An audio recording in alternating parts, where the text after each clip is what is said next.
Hello students, मैं SK Hussain. Welcome to Chemistry Garden by S.K. Welcome to Hussain, Chemistry sir. Garden. Welcome to by Chemistry S.K. Garden. SK. Hussain Hussain sir. Sir के Welcome class to Chemistry chemistry Garden. Garden में आपका By स्वागत है। SK. Hussain sir.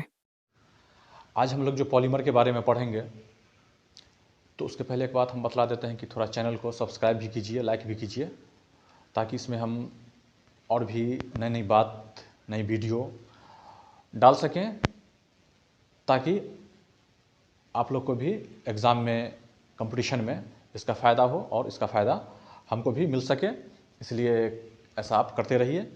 तो चलिए अब हम जो जान रहे हैं कि जो अभी पॉलीमर के बारे में हम पढ़ेंगे, तो ये तो 10th के कार्बन एंड इट्स कंपाउंड का जो चैप्टर चल रहा था, तो उसमें हमने देखा कि पहला जो उसका क्लासिफिकेशन था जो 10th तक ही लेवल का था।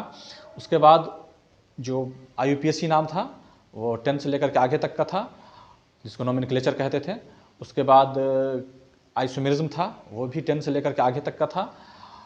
उसके बाद फिर था हमारा हाइड्रोकार्बन, जो भी 10 से लेकर के आगे तक का था। उसके बाद आया है ये पॉलीमर, ये भी 10 से लेकर के आगे तक का है। जो चैप्टर आगे टैली नहीं करता उसको 10 तक छोड़ देते हैं, जो आगे टैली करता है उसको 10th से लेते हुए कंपटीशन तक पढ़ाते हैं। अब इसके बाद इसमें बच गया है एक सोप एंड डिटर्जेंट। इसके बाद उसको पढ़ने के बाद फिर फिजिक्स, और जैसे बताए थे वैसे होगा। तो चलिए इस चैप्टर के बारे में हम समझते हैं, इसको देखते हैं कि कार्बन एंड इट्स कंपाउंड का ये सेकंड लास्ट टॉपिक है, पॉलीमर्स। तो पॉलीमर के बारे में पहले हम जानते हैं क्या है, इसका कितना टाइप है, इसका एग्जांपल, सब कुछ इसके बारे में देखते हैं। इसको गौर से देखिए। High molecular weight compound, polymer जो होता है ना, हाई मॉलिक्यूलर वेट वाला कंपाउंड होता है। तो ये क्या होता है मॉलिक्यूलर वेट हाई और लो, इसके बारे में आप जानते होइएगा कि मॉलिक्यूलर वेट निकालने के लिए जिस तरह से अगर हम इसका मॉलिक्यूलर वेट निकालते हैं SO2 का, तो कैसे निकलेगा। एटॉमिक नंबर 16 है तो मास नंबर 32, जो पिछला वीडियो में हमने बताया था कि मास नंबर लगभग डबल के बराबर हुआ करता है। तो ऊपर वाले से निकलता है मॉलिक्यूलर वेट। तो S 32 है ना, तो 32 लिख देंगे, प्लस ऑक्सीजन 16 है, लेकिन O2 है ना 2 है, तो 16 × 2, तो 32 प्लस 16 दूना 32, मतलब कि 64। इस तरह से निकलता है मॉलिक्यूलर वेट। तो ये इसका हो गया मॉलिक्यूलर वेट। इस तरह से मॉलिक्यूलर वेट हम निकाल लिया करेंगे।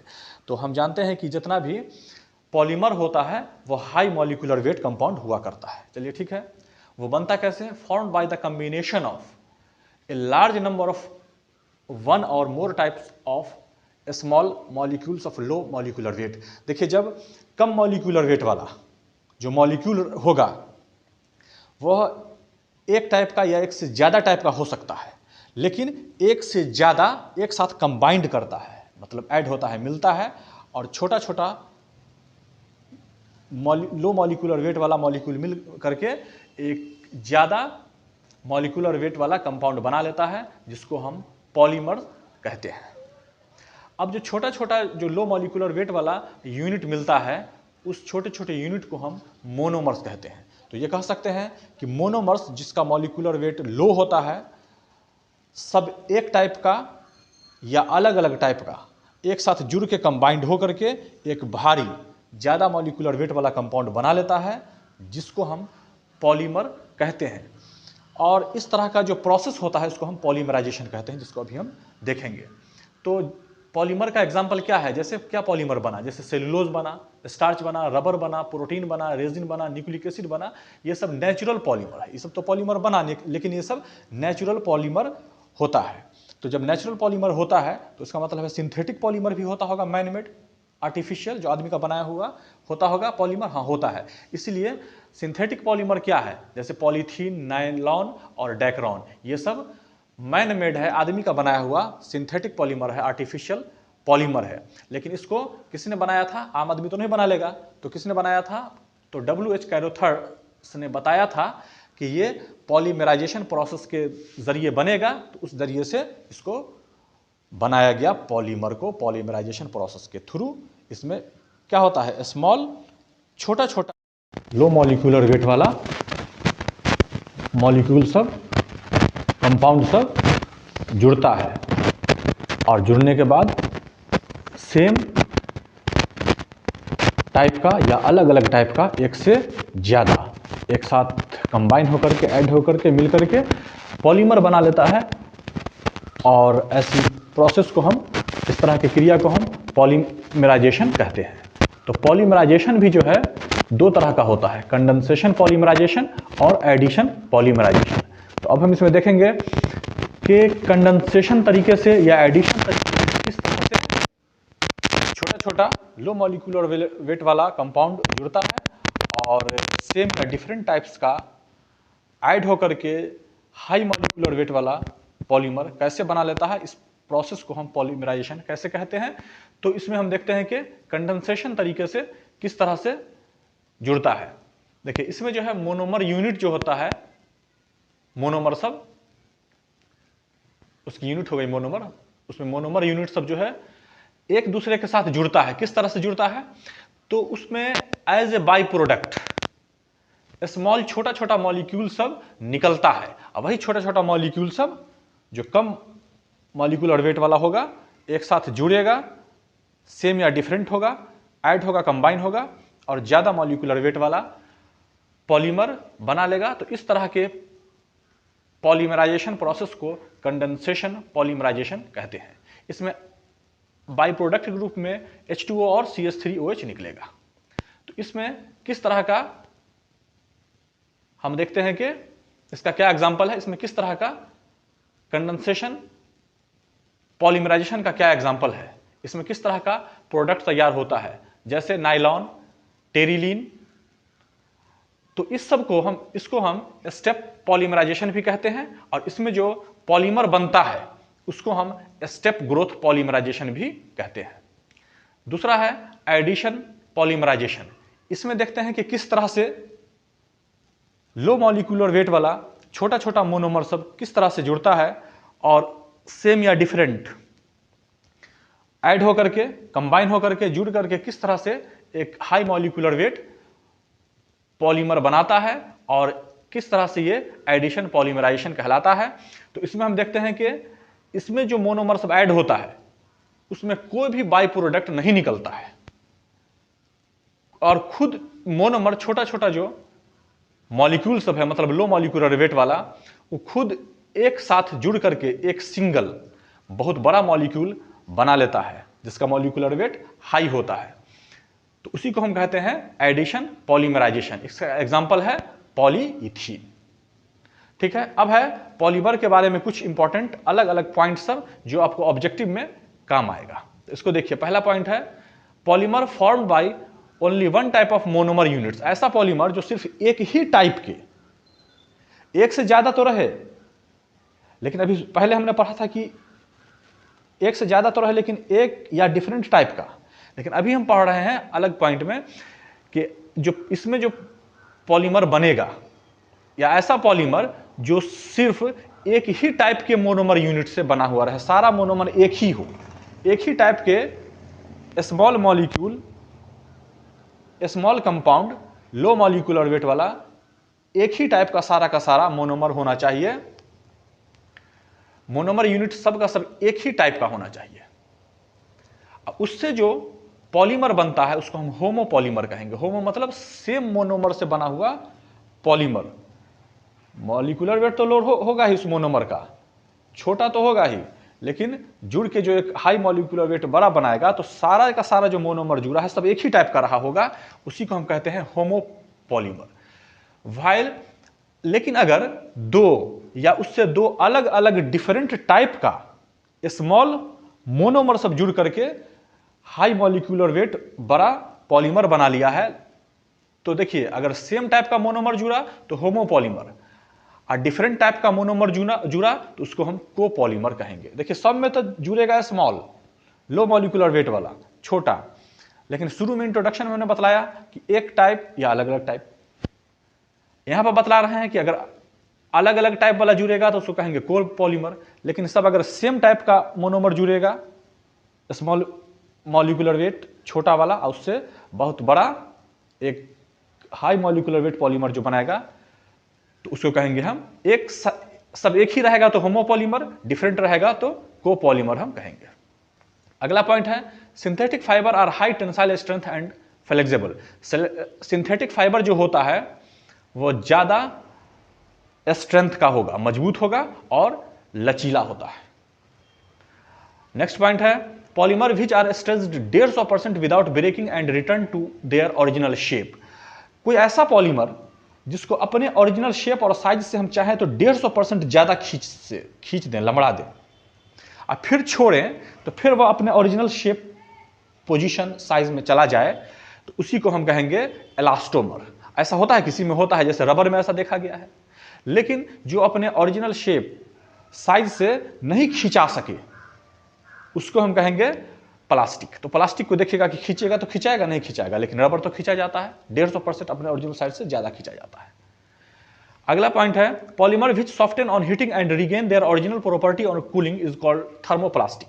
ऐसा पॉलीमर जिसको गर्म करें या सॉफ्ट कर लें और फिर चाहे कि जैसा पहले था वैसा ही फिर से बन जाए, ओरिजिनल पहले जैसा अपने शेप में, अपने पोजीशन में चला जाए, तो अगर चला जाएगा तो उसको कहेंगे thermoplastic.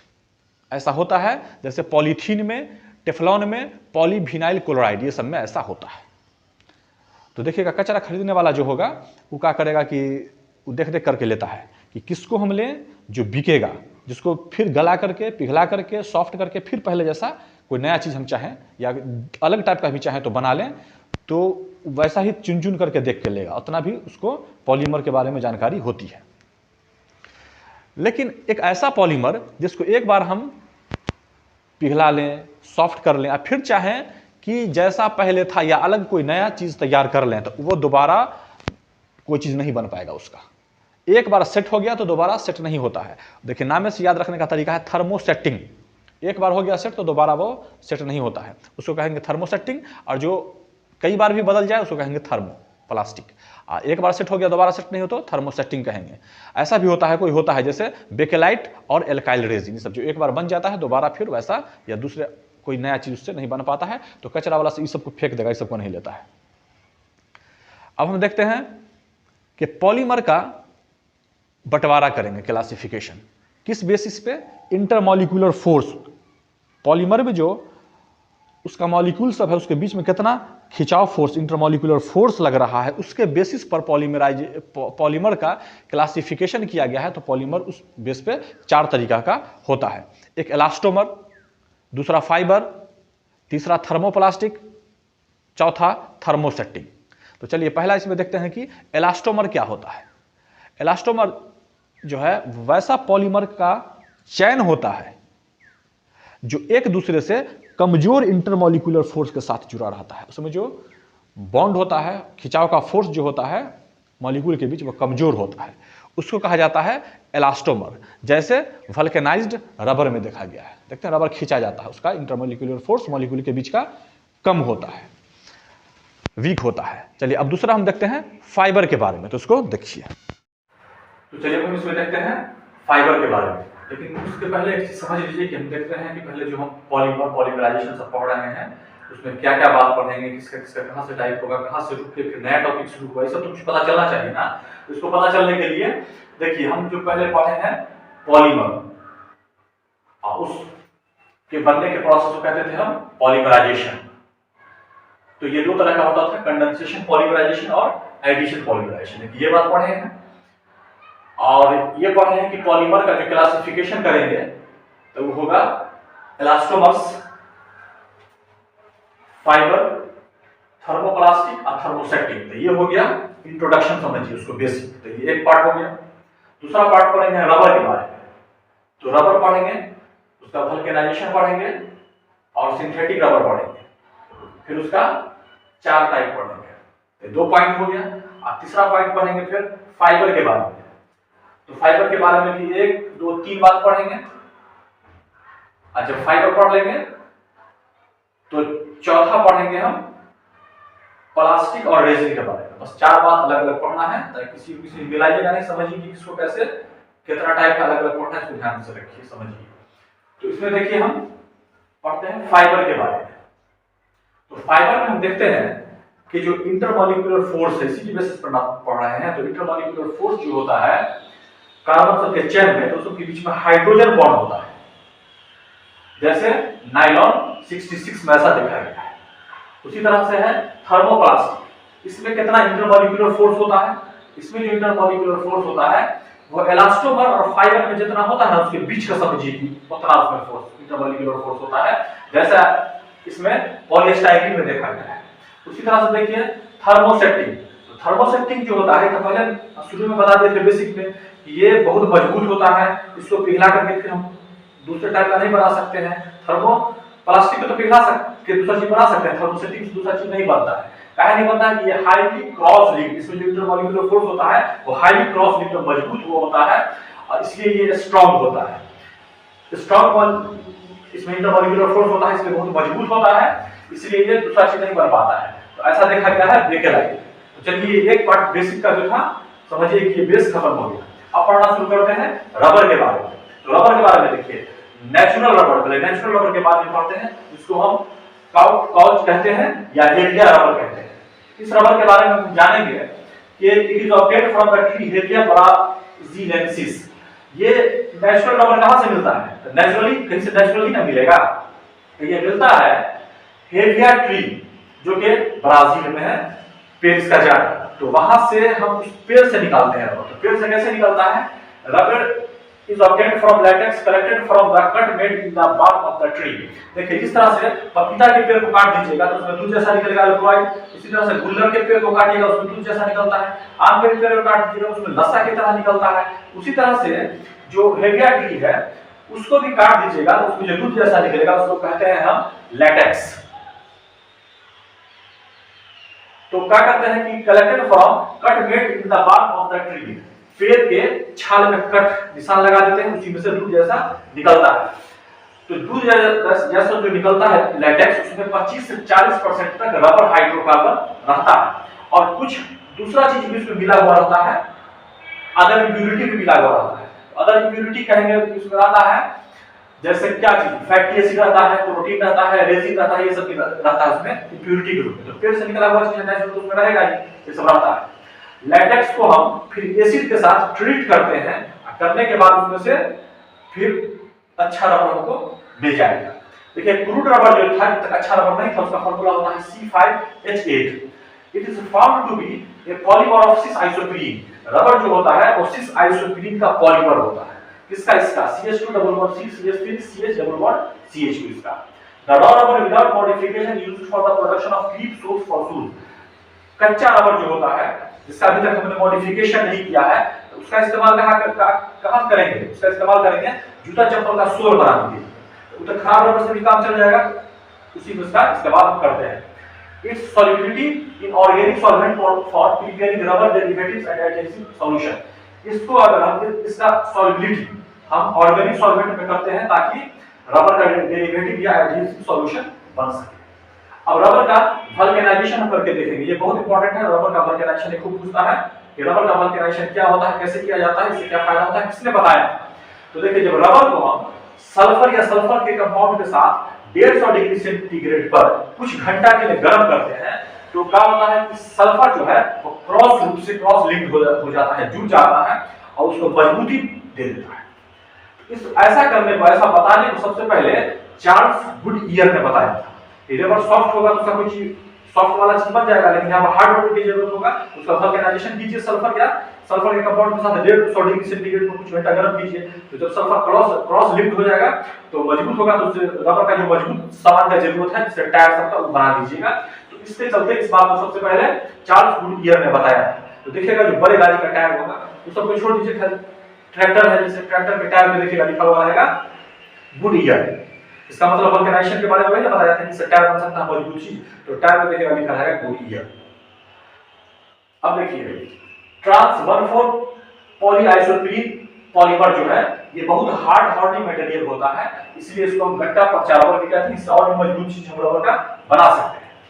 Even vulcanised rubber is soft. देखिए अगर रबर सॉफ्ट होगा तो सॉफ्ट रबर का ट्यूब बनता है, उसका जो टायर बना देंगे, चाहे ट्यूब लगा के छोड़ देंगे, चलाएंगे गाड़ी को, तुरंत थोड़ा सा कुछ लगेगा गड़ जाएगा, इसलिए उससे सॉफ्ट से तो अंदर का सामान बनेगा, या सॉफ्ट जहां पर जो बनने वाला चीज होगा वो बनेगा। And it are not for used in making tyre. Soft वाले रबर से हम बोलेंगे कि टायर नहीं बन पाएगा। हेंस सम फिलर्स, लेकिन अगर चाहते हैं कि उससे हम टायर बनाए तो ऐसा नहीं बनेगा। उस सॉफ्ट रबर में कुछ फिलर मिलाइए, मिक्स कर दीजिए, जैसे कार्बन ब्लैक मिला दीजिए, जिंक ऑक्साइड मिला दीजिए, ये सब जोड़ दीजिए जो रबर के साथ बॉन्ड बना के कुछ मजबूती प्रदान कर देगा, तब उससे आप टायर बना सकते हैं। तो बहुत मजबूत टायर नहीं बनाइएगा तो साइकिल और मोटरसाइकिल का सब टायर तो बना सकते हैं। और ट्यूब सबका बिल्कुल सॉफ्ट रबर का बनेगा। Diphenyl amide is added to rubber. देखिए रबर में हम डाइफिनाइल एमाइड जोड़ते हैं ताकि उसको हवा के एक्सपोजर से, जिससे ये डिटेरियोरेशन हो सकता है, उससे बचाया जा सके। ये तो था नेचुरल रबर जो नेचुरली मिलता है। अब सिंथेटिक रबर जो मैग्नेट जो बनाया हुआ खुद का रबर है, उसके बारे में देखिए कौन कौन होता है। जैसे पहला है बुना SSBR रबर, इसको हम स्टाइलिन ब्यूटाडाइन रबर भी कहते हैं।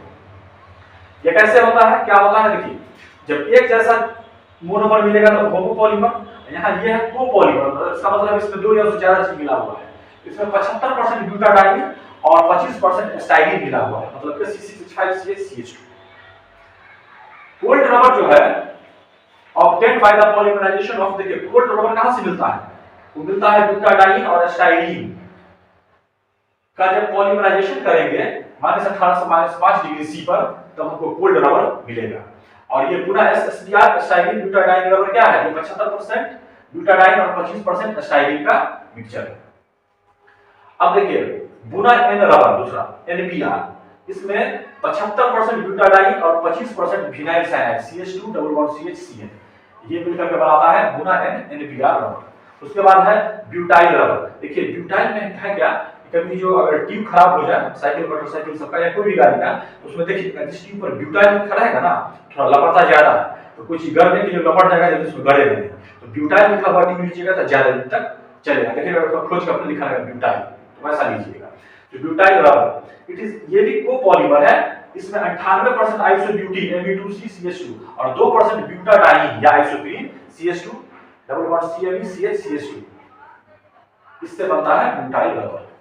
उसी तरह से नियोप्रीन है, इसके बारे में भी पढ़ते हैं। थायोकोल है, पॉलीआइसोप्रीन है, पॉलीयूरेथेन है, इसके बारे में भी पढ़ते हैं। तब फिर पढ़ेंगे फाइबर के बारे में। जब फाइबर पढ़ लेंगे तो फाइबर में क्या पढ़ेंगे, नायलॉन, टेरिलिन, डायलॉन और ऑर्लॉन। जब फाइबर खत्म हो जाएगा तो पढ़ेंगे प्लास्टिक और रेजिन के बारे में। चलिए अब देखते हैं नियोप्रीन ये क्या होता है। इसी का नाम है ड्यूप्रीन या पॉलीक्लोरोब्यूटाडाइन।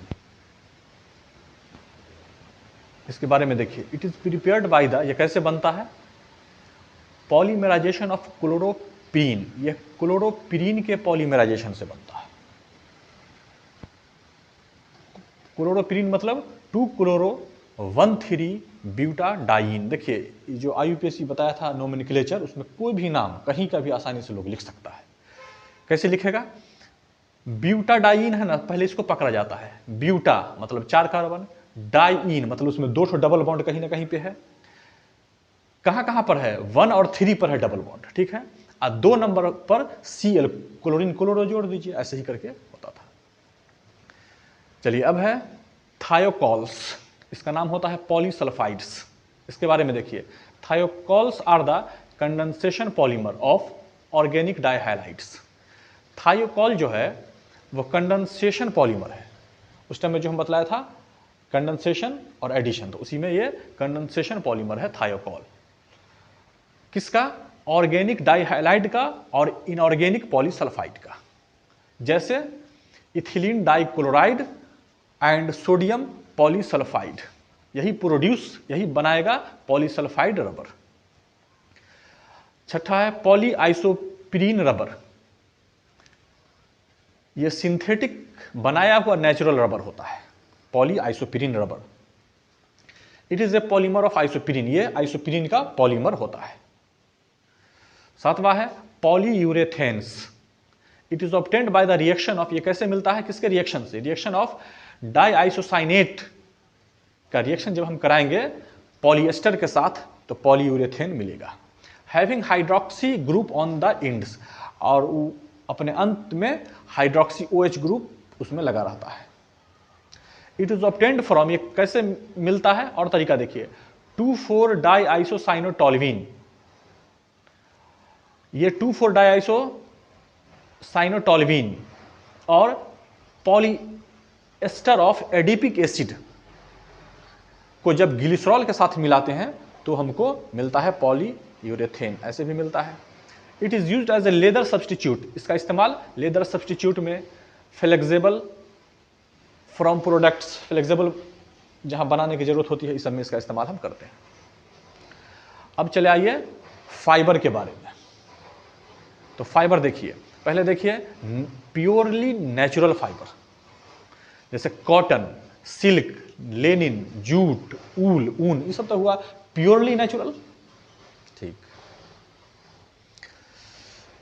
ये कहां से मिलता है? Derived from natural. दूसरा है derived from natural fibre. Natural fibre से ड्राइव्ड होता है क्या चीज? जैसे सेलुलोज और प्रोटीन फाइबर। अब देखिए प्योरली सिंथेटिक, प्योरली बनाया हुआ फाइबर क्या है? जैसे artificial silk is the term given to fibre. Artificial silk जो टर्म हम देंगे जिस किस फाइबर को? ड्राइव्ड फ्रॉम सेलुलोज, बनता तो है सेलुलोज से ही। सेलुलोज क्या होता है? पेड़ पौधे से मिलता है, जिससे खास करके कागज में सेलुलोज की मात्रा ज्यादा होती है। The most important process for the production of artificial silk is viscose process. Artificial silk जो हम प्राप्त करते हैं वो विस्कोस प्रोसेस से ही हमको मिलता है। अब नेचुरल और आर्टिफिशियल सिल्क में क्या अंतर है? Natural silk contain nitrogen. देखिए नेचुरल सिल्क में नाइट्रोजन रहेगा, आर्टिफिशियल बनाया हुआ सिल्क में नाइट्रोजन नहीं भी रह सकता है। दूसरा अंतर है natural silk on burning gives a smell of burning hair. Natural silk को जब हम जलाएंगे, नेचुरल ना है तो उसको जब जलाएंगे तो उसमें बाल को जलाएंगे तो कैसा गंध आएगा? वैसे गंध आती है। And shrinks into A ball of sender, और वो जब भी उसमें गर्म लगेगा ना तो वो गोल हो जाएगा। वाइल आर्टिफिशियल बनाया हुआ सिल्क जो है जब उसको जलाएंगे तो सिर्फ जल के वो राख देगा बस। अब आ जाइए नायलॉन के बारे में, क्योंकि नायलॉन आप लोग एक ही जगह पे देखते हैं, नायलॉन का कोई सामान या ज्यादातर टायर देखा करते होइएगा। दीज आर पॉलीएमाइड फाइबर, ये पॉलीएमाइड ज्यादा एमीन वाला फाइबर होता है। These are several varieties out of which, ये बहुत क्वालिटी का होता है, जिसमें से नायलॉन 66, नायलॉन 6.6 या सिंपल नायलॉन जो है वो सबसे ज्यादा कॉमन है। It is prepared by the condensation polymerisation of, ये कैसे बनता है? तो ये कंडेंसेशन पॉलीमराइजेशन से बनता है, किसके किसके मिलने से? Of adipic acid. देखिए COOH CH2 का होल 4 COOH, यही है एडीपिक एसिड। एडीपिक एसिड और हेक्सामिथिलीन डाइएमीन, हेक्सामिथिलीन डाइएमीन के मिलने से बनता है। अदर नाइलॉन्स और कुछ और दूसरा नायलॉन भी है, जैसे नायलॉन 6.10 या 610, इस तरह का नायलॉन जो है प्रिपेयर्ड फ्रॉम, ये कैसे बनता है? हेक्सामिथिलीन डाइएमीन और सिबैसिस एसिड के मिलने से बनता है। नायलॉन 6 या परलॉन, ये कैसे बनता है? ये बनता है सिग्मा कैप्रोलैक्टन से। अब आ जाइए टेरिलीन या dacron. It is a polyester fibre, ये पॉलीएस्टर का फाइबर होता है, made by the esterification of terephthalic acid with ethylene glycol. जब इथिलीन ग्लाइकॉल और ट्रेप्थैलिक एसिड के एस्टरिफिकेशन से पॉलीएस्टर फाइबर ये है तो उससे बनता है टेरिलीन या डैक्रॉन। अब देखते हैं कि ऑर्लॉन क्या होता है। ऑर्लॉन के बारे में, addition polymer of vinyl cyanide. देखिए ऑर्लॉन जो होता है वो विनाइल साइनाइड का एडिशन पॉलीमर होता है, कोपॉलीमर ऑफ विनाइल साइनाइड। लेकिन अगर विनाइल साइनाइड का हम कोपॉलीमर कर दें, इसमें विनाइल साइनाइड हो 40% और विनाइल क्लोराइड हो 60%, इसको हम डाइनल कहते हैं। चलिए अब ये हमारा जो था ये भी खत्म हो गया। अब उसके बाद चलता है प्लास्टिक और रेजिन के बारे में, ठीक है? तो देखिए पॉलीइथीन, तो प्लास्टिक होता है पन्नी, जिसको जानते हैं। ये इथिलीन का एडिशन पॉलीमर होता है, जो शॉर्ट बेसिक में बतलाया था, शॉर्ट में बतलाए हुए थे कि इथिलीन बहुत सारा मिलेगा, तो पॉली मतलब बहुत, इथीन बहुत मिला दीजिए मानी पॉली मानी बहुत, इथीन बहुत, इथीन मिला दीजिए तो पॉलीइथीन, तो पॉलीइथीन हो जाता है। दूसरा है पॉलीप्रोपिलीन, ये prepared by treating polypropylene with Ziegler catalyst. देखिए पॉलीप्रोपिलीन कैसे बनता है? ये बनता है जब हम प्रोपिलीन को ज़ैगलर कैटलिस्ट के साथ, ज़ैगलर कैटलिस्ट मतलब AlR3+TiCl4, इसके साथ जब हम ट्रीट करेंगे तो बन जाएगा मेरा पॉलीप्रोपिलीन। उसी तरह है टेफ्लॉन। तो देखिए टेफ्लॉन कैसे बनेगा? ये भी टेट्राफ्लोरो है ना, F है ये, टेट्राफ्लोरो, देखिए 2 फ्लोरीन और 2 फ्लोरीन, तो 4 टेट्राफ्लोरीन मतलब फ्लोरो, टेट्राफ्लोरीन, टेट्राफ्लोरो, और ये 2 कार्बन है तो एथेन, तो ये टेट्राफ्लोरो एथेन का एडिशन पॉलीमर है, ये बन जाता है टेफ्लॉन। उसके बाद है पॉलीस्टाइरीन, ये कैसे बनता है? Obtained by the free radical addition polymerisation of, जब हम फ्री रेडिकल, देखिए फ्री रेडिकल, न्यूक्लियोफाइल, इलेक्ट्रोफाइल सब क्या है, सब रिएक्शन मैकेनिज्म में जानेंगे। तो पॉलीस्टाइरीन कैसे बनता है? Obtained by the free radical का जब हम एडिशन पॉलीमराइजेशन करेंगे, किसके साथ? फिनाइल इथिलीन या स्टाइरीन के साथ कैटलिस्ट के प्रेजेंस में, तो पॉलीस्टाइरीन बन जाएगा। देखिए ये बेंजीन टेट्रा, ना ये है इथिलीन और AlCl3 के प्रेजेंस में रिएक्शन कराया है, तो ये इथाइल बेंजीन बना है, फिर गर्म किए हैं FeS3 के साथ, तो यह यहाँ स्टाइरीन बन गया है। यही स्टाइरीन है ना, इसी स्टाइरीन को बहुते मिला देंगे पॉली, तो पॉलीस्टाइरीन बन जाएगा। अब हो गया अगला PVC, देखिए इसका फुल फॉर्म होता है पॉलीविनाइल क्लोराइड। देखिए PVC ऐसे देख सकते हैं कि कहाँ-कहाँ हमें मिलता है, जैसे जो पाइप सबसे पानी आता है वही सब PVC का बना होता है, तो लिखा भी रहेगा PVC। तो पॉलीविनाइल क्लोराइड कैसे बनेगा? ये भी बड़ी आसान है, विनाइल क्लोराइड को बहुते ले लीजिए तो पॉलीविनाइल क्लोराइड, कितना आसान है। Addition polymer of vinyl chloride का एडिशन पॉलीमर कर देंगे, एडिशन पॉलीमराइजेशन करेंगे तो ये बन जाएगा PVC, को पॉलीमर ऑफ विनाइल क्लोराइड। अगर ऐसा हो कि हम कोपॉलीमर अलग-अलग लेते हैं, जिसमें विनाइल क्लोराइड लेते हैं 90% और विनाइल एसीटेट लेते हैं 10%, तो उसको हम विनियॉन कहेंगे। और अगर हम कोपॉलीमर ऐसा लेते हैं जिसमें विनाइल क्लोराइड और विनिलिडीन क्लोराइड, इसी दोनों को इसी रेशियो में मिला देते हैं, तो उसको हम सारण कहते हैं। चलिए अब पढ़ते हैं PMMA, पॉलीमिथाइल मेथाक्राइएट, इसके बारे में जानते हैं। इसको हम फ्लेक्सीग्लास या पर्सपेक्स भी कहते हैं। देखिए ये बहुत ज्यादा ट्रांसपेरेंट, इधर से उधर दिखाई पड़ने वाला, शीशा से भी ज्यादा लेंस के टाइप का चमकीला होता है। अच्छा, it is the polymer of, देखिए इसका ये पॉलीमर है। PMMA जो है ये हार्ड होता ही है और ट्रांसपेरेंट, इधर से उधर दिखाई पड़ता है। एक साथ कलर समझाएंगे तो हम कलर भी मिला के और किसी दूसरे कलर का बना दें। And has excellent and better optical clarity, उसमें जो इधर से उधर दिखाई पड़ता है, उसके थ्रू जो साफ दिखाई पड़ता है वो शीशा से भी ज्यादा लेंस की तरह से चमकता, खूब अच्छा इधर से उधर उसमें से दिखाई पड़ता है PMMA से। देन ग्लास, देखते हैं ग्लास से भी ज्यादा अच्छा दिखाई पड़ता है। दस यूज्ड इन मेकिंग लेंस, इसीलिए उसका इस्तेमाल लेंस बनाने में किया जाता है, लाइट का कवर बनाने में किया जाता है, या लाइट का शेड बनाने में किया जाता है, साइन बोर्ड चमकने के लिए उसको बनाने में किया जाता है, या हवाई जहाज का खिड़की जो शीशा लगा रहता है, बस में ना है ट्रेन की बाहर देख लिए, यहाँ से निकाल लिए, उसमें तो बंद होना चाहिए, और उतने ऊपर जाने के बाद उसका हवा से इतना ज्यादा फ्रिक्शन होता है, सबको बर्दाश्त करे, चमकीला भी हो, दिखाई भी पड़े, मजबूत भी रहे, तो उससे एयरक्राफ्ट का खिड़की का शीशा बनता है। और आर्टिफिशियल ज्वेलरी और बनाया हुआ ज्वेलरी, देखिए ओरिजिनल जेवर पहन करके आदमी कहीं चला जाएगा, अकेला में कोई छीन ले, हो जाए, ज्यादा दुख होगा, तो आर्टिफिशियल बना हुआ लोग वैसा ही देखने में लगेगा, वैसा पहन लेता है, ज्यादा चमकीला होता है, चमकता है, तो पहले बतला है, बहुत अच्छा ट्रांसपेरेंट होता है और शीशा से भी अच्छा होता है, इसके कारण लोग इसे लेंस बनाता है। तो 2-3 बार पहना, फिर उसको फेंक दिया, फिर नया खरीद लिया, तो खोने का भी डर नहीं, देखने में भी अच्छा लगा और बदलते चलेगा, नया नया पहना। तो इसमें ये सब चीज PMMA से बनता है। अब चलिए फिनोलिक फॉर्मल्डिहाइड रेजिन के बारे में। फर्स्ट मैं सबसे पहला जो रेजिन बना था, यही बना था, phenolic formaldehyde resin, developed by American chemist बेकल। इसको सबसे पहले अमेरिकन केमिस्ट बेकल थे, उन्होंने बनाया था, इसीलिए इस चीज का नाम इन्होंने बेकेलाइट दिया। और बेकेलाइट के बोले थे कि ये होता है जो दोबारा पिघल के नया चीज नहीं बनता है, मतलब ये थर्मोस्टेटिक प्लास्टिक हुआ करता है bakelite. Obtained by the reaction of, लेकिन ये बेकेलाइट बनता कैसे है, तो देखिए फिनॉल और फॉर्मल्डिहाइड को मिलाइएगा तो बेकेलाइट बन जाएगा। Melamine is a resin of melamine और फॉर्मल्डिहाइड। देखिए अगर मेलेमाइन को और फॉर्मल्डिहाइड को मिलाते हैं तो मेलेमाइन और फॉर्मल्डिहाइड को मिलाते हैं तो मेलेमैक रेजिन बन जाएगा। उसी तरह से ग्लिप्टल रेजिन बनाने के लिए हम ग्लाइकोल और थायरिक एसिड को मिलाएंगे तो ग्लिप्टल रेजिन बन जाएगा। अब देखिए ये मेलेमाइन फॉर्मल्डिहाइड रेजिन, ये क्या होता है? मेलेमाइन क्या होता है?